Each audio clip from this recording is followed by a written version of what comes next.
जय महाराज जी की सभी को। आने का मन बना लिया, याद हमारी आपको भी आती होगी ज़रूर। हमने तो आपकी याद में ज़माना भुला दिया। हम आज भी राह में बैठे हैं आपकी याद में। सुना तो है आपने भी आने का मन बना लिया, आने का मन बना लिया। आज का विशेष अनुभव है। मेरा नाम योगेंद्र सिंह है और मैं बेंगलुरु कर्नाटका का रहने वाला हूँ। मेरी दिव्य अनुभूति नूरमहल आश्रम से प्रारंभ हुई। संध्या का समय था, सूरज ढल चुका था और मैं नूरमहल आश्रम के खेतों के पास ही टहल रहा था।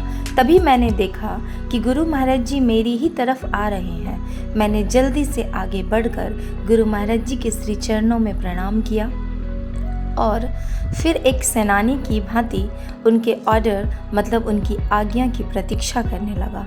गुरु महाराज जी ने तभी आज्ञा देते हुए कहा, आज की रात आपको यहीं इन खेतों में ही बितानी है। इतना कहते ही महाराज जी ने मेरे हाथों की कलाइयों को एक बहुत ही पतले धागों से खेत की कंटीली तारों से बांध दिया और फिर गंभीर स्वर में कहने लगे, आपको किसी भी हाल में यहाँ से हिलना नहीं है। सुबह होते ही आप गुरु दरबार में आ जाना।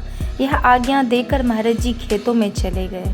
गुरु महाराज जी के जाने के बाद मैंने देखा कि जिस धागे से के साथ मुझे बांधा गया था वह धागा बहुत ही नाजुक है और मेरे एक ही झटके से टूट भी सकता है। अभी मन में यह दलील रखी ही थी कि तभी मेरी नज़र पास में ही खड़े भेड़ियों के झुंड पर चली गई। वे भयानक आवाज़ निकालते हुए मुझे घूर रहे थे, मानो इंतज़ार में हो कि कब मैं यहाँ से चलूँ और वे मुझे चीर फाड़ दे। उनकी उन आवाज़ों को सुनकर मैं सच में बहुत डर गया था। उसी समय मैंने ज़ोर ज़ोर से सुमिरन करना आरंभ कर दिया। अब अंतर मन में एक युद्ध छिड़ गया। मन, अभी इस धागे को तोड़ और यहाँ से भाग जा।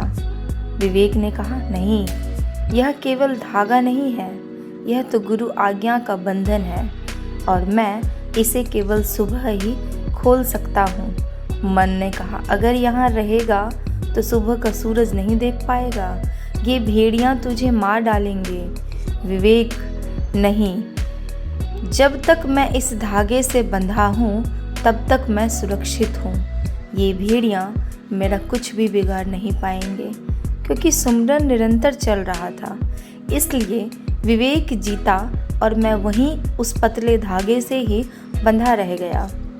सुमिरन करते करते ही मेरी आंखें बंद हो गईं और जब आंखें खुली तो भोर हो चुकी थी। पूरी रात्रि गुरु आज्ञा में बीती और सुमिरन से लौ जुड़ी रही। सुबह की ठंडी ठंडी हवा चल रही थी, पक्षी चहचहा रहे थे, आकाश एकदम निर्मल दिखाई पड़ रहा था। धागे को खोल गुरु आज्ञा को पूरा करने के लिए मैं जल्दी से गुरु दरबार की ओर दौड़ गया। गुरु महाराज जी मुझे देखकर बहुत प्रसन्न हुए। इससे अधिक इनाम में एक साधक को और क्या चाहिए। बहुत सुंदर अनुभव है ये, और इस अनुभव से हमें सीख भी मिलती है कि अगर हम गुरु आज्ञाओं में चलते हैं तो कोई भी हमारा कुछ नहीं बिगाड़ सकता, क्योंकि गुरु के आज्ञा के आगे कुछ भी नहीं है। इसलिए निरंतर ध्यान साधना करते रहें। जो भी महाराज जी की अभी आज्ञा है, समाधि काल में अगर हम थोड़ा सा योगदान दें तो वो हम साधना से दे सकते हैं। और ऐसी ही सच्ची अनुभूति अगर आप लोगों के जीवन में भी घटती है तो दिव्य ज्योति जागृति संस्थान अनुभव हेल्पलाइन नंबर पे अपने अनुभवों को ज़रूर रजिस्टर करवाएं और यह अनुभव आप अपने फैमिली में भी ज़रूर शेयर करें, क्योंकि हर एक दिन के अनुभव से हमें कुछ ना कुछ सीखने को ज़रूर मिलता है। इसलिए डेली के अनुभवों को हमें ज़रूर पढ़ना चाहिए। और प्लीज़ DJJS यूट्यूब चैनल को ज़रूर सब्सक्राइब करें अगर आपने अभी तक नहीं किया है, और अपने फैमिली मेम्बर से भी करवाएं। आप सभी को मेरा जय महाराज जी के। बहुत प्यारी लाइंस हैं।